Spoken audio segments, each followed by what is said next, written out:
الحمد للہ رب العالمین والصلاة والسلام على سید الانبیاء والمرسلین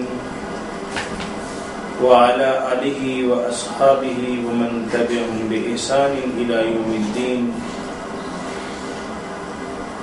اعوذ باللہ السمیع العلیم من الشیطان الرجیم. بسم اللہ الرحمن الرحیم. سورہ النساء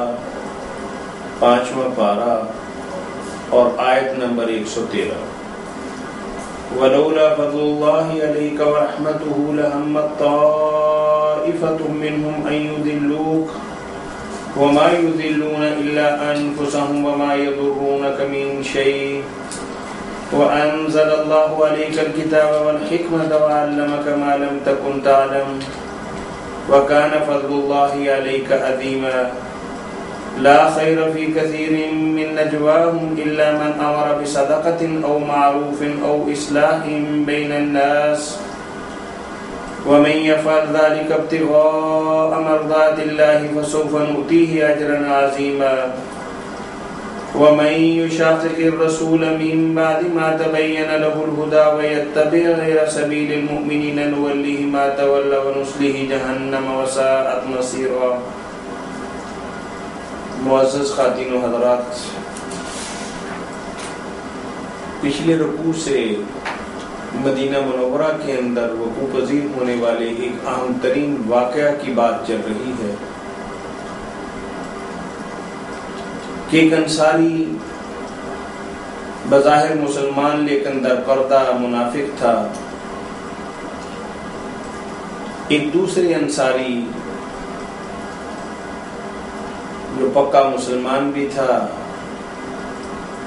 اس کے زرع اور اس کا کچھ اناج چرایا. کسی طریقے سے جن کی چوری ہوئی تھی انہیں اس بات کا سراغ مل گیا کہ بنی عبیرک جو انصار ہی کا ایک چھوٹا قبیلہ تھا کہ اس کا فرد بشر یا بشیر اس کا نام ہے، اس نے یہ حرکت کی. اور یہ بات نبی کریم صلی اللہ علیہ وسلم تک بھی پہنچی. ظاہر ہے کہ نبی کریم صلی اللہ علیہ وسلم ہی اس وقت مسلمانوں کے روحانی اور سیاسی فرمانروا تھے. ان کی کل کائنات، ان کی محبتوں کا مرکز اور محور وہی تھے. عقیدت کے ساتھ ساتھ اللہ کے نبی صلی اللہ علیہ وسلم کی سیاسی قیادت اور سیاست کو بھی اور سیادت کو بھی مسلمان قبول و منظور فرماتے تھے. اب جب نبی کریم صلی اللہ علیہ وسلم تک اس واقعے کی بات پہنچ گئی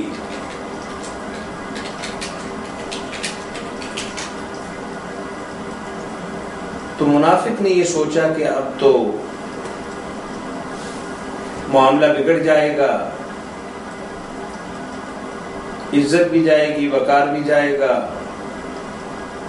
اور یہ جو ظاہر دینداری کا میں نے برم بنا رکھا ہے یہ آئینہ بھی چکنا چور ہو جائے گا. اس نے ہیلے اور بہانے سے یہ زرع ایک یہودی کے گھر رکھوا دی اور اپنی برادری کو نبی کریم صلی اللہ علیہ وسلم کے پاس بھیجا کہ جا کے اس کی حمایت کریں اور اس کی طرفداری کریں اور اس کے متعلق کلمات خیر کہیں. اب وہ بنو عبیرک کے اصحاب نبی کریم صلی اللہ علیہ وسلم کے پاس آتے ہیں اور آ کے کہتے ہیں کہ یا رسول اللہ صلی اللہ علیہ وسلم، ہماری ایک انصاری بھائی نے ہمارے ایک بھائی پر چوری کا الزام لگایا ہے، اور ہمارا بھائی جیسا کہ آپ جانتے ہیں پکا اور سچا مسلمان بھی ہے اور آپ کا جان نثار ساتھی بھی ہے اور آپ کی عظمت کا اور محبت کا پرچار بھی کرتا ہے، تو اب بیچارے پر الزام لگ گیا۔ تو لگانے والوں کو ایسا نہیں کرنا چاہیے تھا۔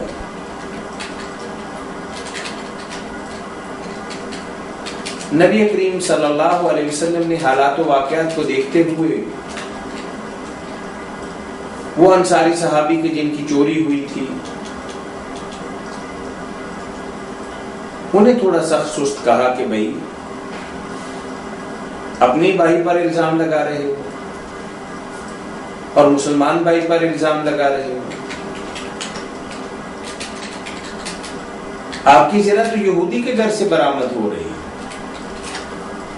یہ آپ کا چور نہیں ہے، آپ کا چور تو وہ یہودی ہے۔ آپ نے خواہ ایک مسلمان کے بارے میں بات کر کے کچھ اچھا نہیں کیا۔ یہ اس واقعے کی بنیاد اور اس کی بیک گراؤنڈ ہے جو میں آپ کو بتا رہا ہوں۔ اب چونکہ قرآن کریم نازل ہو رہا تھا،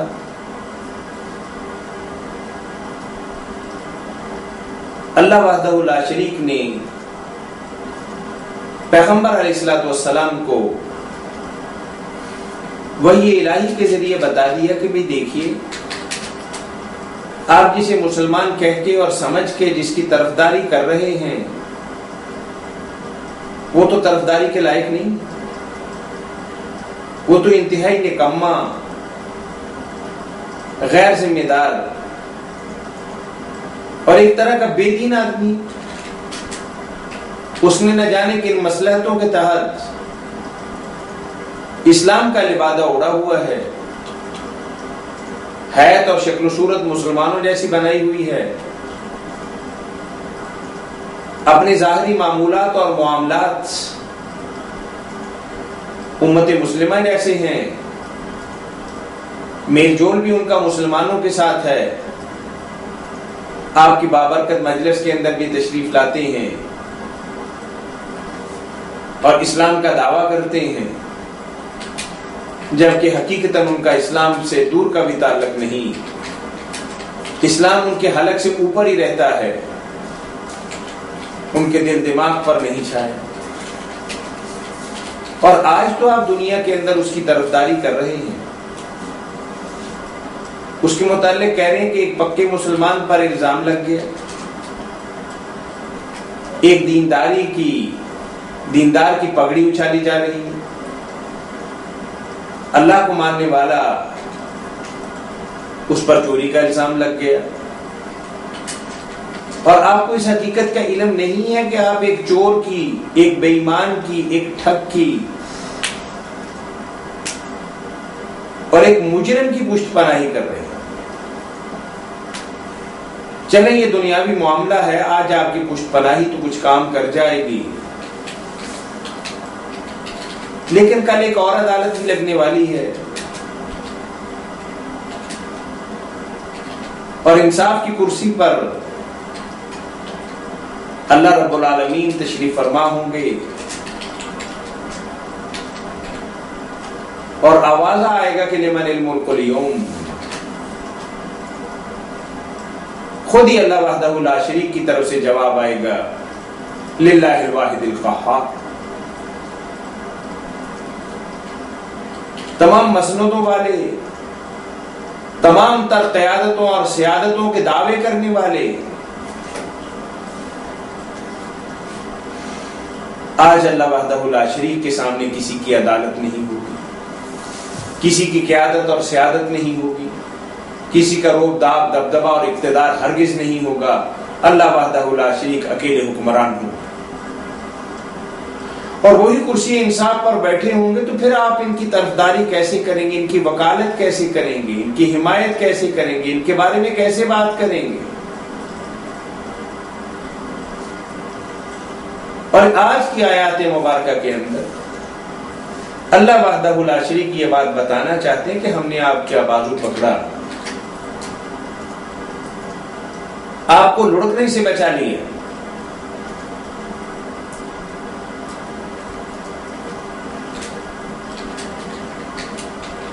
آپ کی ہم نے رہنمائی کی تاکہ آپ کسی ادنا لغزش کا بھی شکار نہ ہو جائیں، اور ہمیچے کے درمیان میں آ گئے، وگرنہ یہ لوگ تو پوری منصوبہ بندی کر کے آئے تھے. ان کی تو پوری پلاننگ یہی تھی کہ آپ کو گمراہ کر دیں، نعوذ باللہ، یا آپ سے کچھ ایسا فیصلہ کروا دیں جو حقیقت پہ اور حقائق پہ مبنی نہیں ہے. لیکن آپ کوئی عام ہستی تو نہیں ہے، آپ تو ہمارے حبیب ہیں، آپ تو انسانیت کی رشد و ہدایت کے لیے، لوگوں کی رہنمائی کے لیے اور ان کی ہدایت کے لیے اس کائنات کے اندر مبعوث فرمائے گئے ہیں. ہم آپ کو لڑکنے نہیں دیں گے.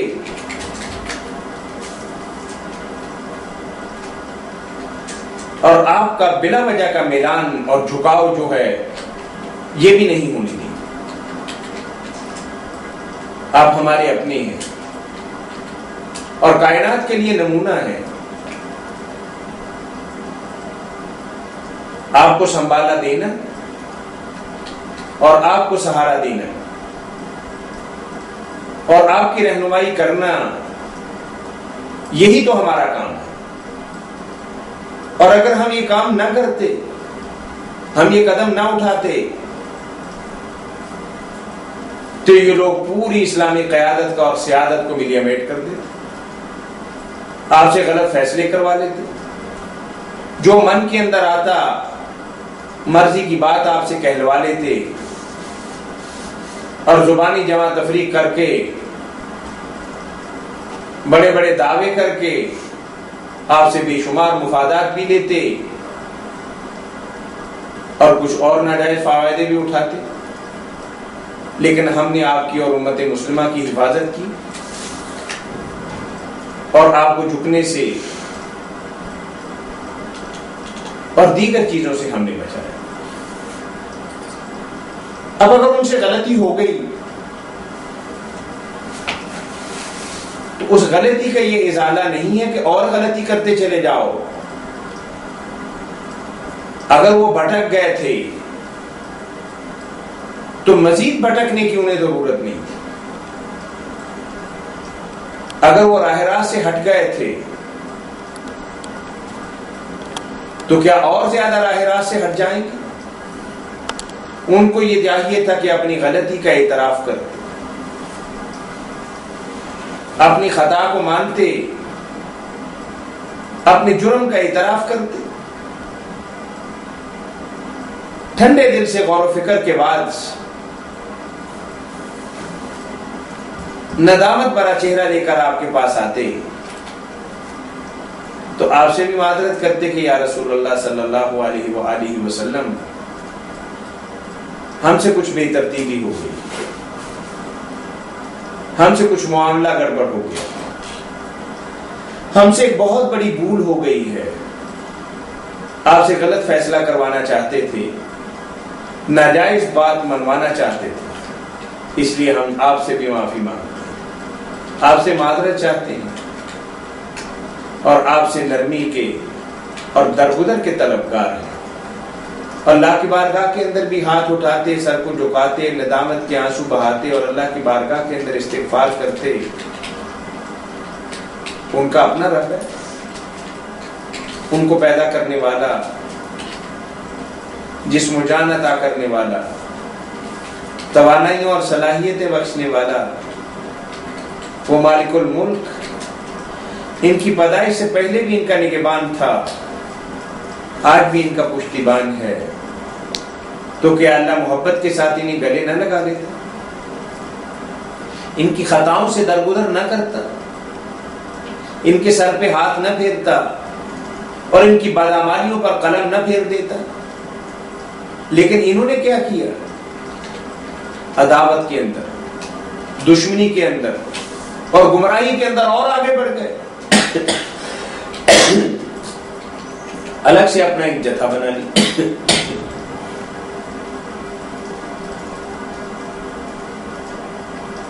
اپنی پارٹی تشکیل دی، اپنا گروہ بنا لیا، گویا کہ وہ اللہ کو کوئی نقصان یا دعوت اسلامی کا کچھ بگاڑ یا نبی کریم صلی اللہ علیہ وسلم کی ذات اقدس کو گرا سکتے، ایسا نہیں ہو سکتا۔ نقصان ان کا اپنا ہے، گھاٹے کا سودا انہوں نے کیا، نفع کی بات کرتے تو نفع پاتے، یدا کا اوقت وفو کا نفخ، اپنے پاؤں پر اور زیادہ کلہاڑا مار لیا۔ یعنی کیا اللہ کے نبی صلی اللہ علیہ وسلم کے مقابلہ کے اندر کوئی جماعت، امت مسلمہ کے خلاف کوئی گروہ اللہ کے نبی صلی اللہ علیہ وسلم کی حیات مبارکہ کے اندر پنپ سکتا؟ دو جماعتیں بن سکتی، دو گروہ بن سکتے، ایک ہی گروہ۔ وَاعْتَصِمُوا بِحَبْلِ اللَّهِ جَمِيعًا وَلَا تَفَرَّقُوا، یکجان ہو جاؤ، یک زبان ہو جاؤ، ایک ہی بات ہوگی کہ اللہ کے نبی صلی اللہ علیہ وسلم کا جھنڈا لہرائے گا اور ساری کائنات اس کے جھنڈے تلے آئے گا۔ کسی کی ذاتی کوئی رائے، کسی کا ذاتی کوئی فیصلہ اور کسی کی ذاتی کوئی خواہش اسلام کے آڑے نہیں آ سکتی۔ تو دیکھیے اللہ وحدہ لا شریک کس طریقے سے ان گمراہوں کی بات کو کرتے ہیں، اور کیسے اللہ بتاتے ہیں کہ اگر آپ پر اللہ کا احسان اور مہربانی اور عنایت اور فضل اور کرم نہ ہوتا تو شاید معاملہ بہت آگے چلا جاتا۔ وَلَوْلَا فَضْلُ اللَّهِ عَلَيْكَ وَرَحْمَتُهُ، اگر اللہ کا فضل، اس کی رحمت، اس کا کرم، جو ترجمہ مرضی کر لیں، یعنی خصوصی شفقت اگر اللہ کی آپ کے ساتھ نہ ہوتی، لَهَمَّتْ طَائِفَةٌ مِّنْهُمْ أَن يُضِلُّوكَ، یہ تو آپ کو راہ راست سے بھٹکا دیتے، صراط مستقیم سے کہیں اور لے جاتے۔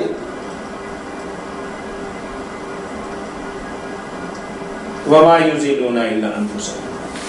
ان کا جو منصوبہ تھا اور جو ان کا پلان تھا اور جو ان کا آپس کے اندر مشورہ تھا، وہ کبھی کامیاب ہونے والی چیز نہیں۔ ان کی گمراہی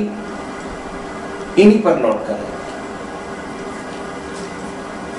وَمَا يَضُرُّونَكَ مِن شَيْءٍ، آپ کا تو کچھ بھی نہیں بگاڑ سکتے، ذرا برابر آپ کو نقصان نہیں پہنچا سکتے۔ اللہ آپ کے ساتھ ہے، اللہ آپ کے پشتیبان ہے۔ وَأَنزَلَ اللَّهُ عَلَيْكَ الْكِتَابَ وَالْحِكْمَةَ، اللہ تو آپ پر اتنا مہربان ہے، اتنا شفیق ہے، اتنی لطافتیں اور کرم نوازیاں ہیں کہ اللہ نے آپ کو کتاب بھی دی اور دانائی بھی سکھائی۔ اور اسی لیے تو اللہ کے نبی صلی اللہ علیہ وسلم فرمایا کرتے تھے کہ اوتی تو جوامع الکلم، کہ اللہ نے مجھے بڑی طاقت سے، بڑے علم سے، بڑے حکمت سے اور بڑے تدبر سے نوازا۔ یہ چھوٹی چھوٹی باتیں اللہ وحدہ لا شریک اس لیے امت مسلمہ کو بتا رہے ہیں کہ بحیثیت بشر اگر عام آدمی آج کے دور کے اندر حالات و واقعات اور شواہد اور دلائل کی بنیاد پر ایسا فیصلہ کرتا ہے، بشرطے کہ اس کا کوئی طبی رجحان نہ ہو، دلائل کی بنیاد پر بے شک بے گناہ پھانسی چڑھ جائے، چڑھانے والے کو کچھ نہیں کہا جائے کہ اس نے اپنے عدل سے، انصاف سے، حقائق کی بنیاد پر اور حقیقتوں کی بنیاد پر اور شہادتوں کی بنیاد پر، گواہوں کی بنیاد پر یہ فیصلہ کیا۔ لیکن چونکہ نبی کریم صلی اللہ علیہ وسلم کا معاملہ اس کائنات کے اندر بڑا ہی انوکھا تھا، اللہ کی براہ راست رہنمائی کے اندر، ان کی شفقت کے اندر تھے، تو اللہ وحدہ لا شریک نے بتقاضۂ بشریت ہونے والی بات کو بھی اللہ وحدہ لا شریک نے درست فرما دیا۔ وَعَلَّمَكَ مَا لَمْ تَكُنْ تَعْلَمُ، بے شمار باتیں آپ کو علم میں نہیں تھی، اللہ نے آپ کو سکھائی۔ وَكَانَ فَضْلُ اللَّهِ عَلَيْكَ عَظِيمًا، اللہ کا آپ پر بڑا ہی احسان اور فضل۔ لَا خَيْرَ فِي كَثِيرٍ مِّن نَجْوَاهُمْ، یہ جو رات کے اندر سرگوشیاں کرتے ہیں نا، کان جوڑ کے بیٹھتے ہیں، آپس کے اندر باتیں کرتے ہیں اور ان کی مجلس ہوتی ہے، یہ کوئی ٹھیک بات نہیں۔ یہ اسلام کے خلاف، مسلمانوں کے خلاف، آپ کے خلاف یہ منصوبہ بندی کرتے ہیں۔ ہاں اگر یہ اپنی مجلس کے اندر، اپنی میٹنگ کے اندر، اپنے اجلاسوں کے اندر، اپنی کانفرنسوں کے اندر، اپنی بیٹھکوں کے اندر یہ بات کرتے کہ کسی غریب کا بھلا کرنا، کسی دو روٹھوں کے درمیان صلح کروانی ہے، علاقے کی فلاح و بہبود کے لیے کوئی کام کرنا ہے، امت مسلمہ اور اسلام کی نشست ثانیہ کے لیے ہمیں کیا ذمہ داریاں ادا کرنی چاہیے، ایسی اگر باتیں کرتے تو ان کی جو آپس کی سرگوشیاں اور میٹنگیں اور اجلاس اور بیٹھکیں ہیں یہ بھی مبارک ہو جاتی۔ الا من امر بصدقۃ او معروف او اصلاح بین الناس، کسی غریب کے بھلے کی بات کرتے، نیکی کی بات کرتے، یہ لوگ کے درمیان صلح کی بات کرتے۔ ومن یفعل ذلک ابتغاء مرضات اللہ، اور جو اپنی پارٹی کو آگے بڑھانے کے لیے، اپنا نام چمکانے کے لیے، اپنی انجمن کو اجاگر کرنے کے لیے اس طرح کا کام کرتا ہے تو لعنت پڑ گئی، اس کو بیڑا غرق ہو گیا۔ ہاں اگر یہی کام اللہ کی رضا کے لیے کیا جائے فسوف نؤتیہ اجرا عظیما، تو اللہ ڈھیروں اجر سے نوازے گا۔ ومن یشاقق الرسول، اور جو اللہ کے نبی صلی اللہ علیہ وسلم کے مقابلے کے اندر اپنی پارٹی بناتا ہے، اپنا گروہ بناتا ہے، اپنی جماعت الگ سے اور اپنا جتھا بنانے کی کوشش کرتا ہے، من بعد ما تبین له الہدی، ہدایت، رہنمائی اور سچائی آنے کے بعد، ویتبع غیر سبیل المؤمنین، اور مسلمانوں کو چھوڑ کر کوئی اور راستہ اختیار کرتا، اور وہ راستہ کیا ہے؟ یہودی بن گیا، نصرانی بن گیا، ہندو بن گیا، یہ بے دین ہو گیا، اسلام کا لبادہ اس نے اپنے گلے سے اتار پھینکا۔ اگر اسلام لانے کے بعد اور اسلام کی پوری حقانیت اس کے سامنے واضح ہونے کے باوجود بھی اگر وہ شخص گمراہی پر ڈٹا رہا اور اٹا رہا اور اس کے لیے پلاننگ کرتا رہا اور منصوبہ بندی کرتا رہا، نولیہ ما تولی، پھیر دیں گے اس کو، گمراہ کر دیں گے، بھٹک جائے گا، وہ خود ہی بھٹک جائے گا، اللہ نے کیا کرنا، اس کا اپنا ارادہ اس صراط مستقیم پر چلنے کا نہیں ہے۔ اللہ نے آیت کی ابتدا کے اندر فرمایا کہ تبین، واضح ہو گیا، روشن ہو گیا، بالکل اس کا دن بھی واضح تھا اور اس کی رات بھی واضح تھی۔ وَنُصْلِهِ جَهَنَّمَ، ٹھیک ہے، اپنی پارٹی بنا لے، اپنا گروہ بنا لے، جو اس کے بس کے اندر ہے کر لے، 4 دن کی زندگی ہے اور اس کے بعد جہنم کے اندر پھینک دیا جائے گا۔ وَسَاءَتْ مَصِيرًا، اور جہنم سے برا ٹھکانہ کوئی۔ تو برادران محترم، اللہ سے دعا کرنی چاہیے کہ اللہ تعالی ہمیں صراط مستقیم دکھائے اور اسی پہ گامزن رکھے اور اسی پہ ہمارا خاتمہ ہو۔ وآخر دعوانا ان الحمد للہ۔